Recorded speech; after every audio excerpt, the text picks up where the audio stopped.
Yan mga idol, nagluto tayo ng ensaladang pako. Ito po ay paborito pong pagkain ni Silangan Vlog.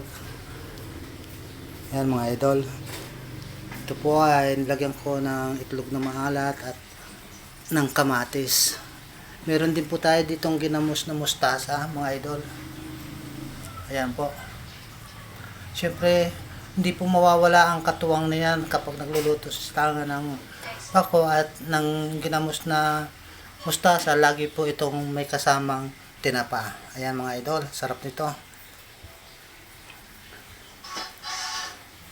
Mukhang mapaparami na naman ang kain sa silangan nito mga idol.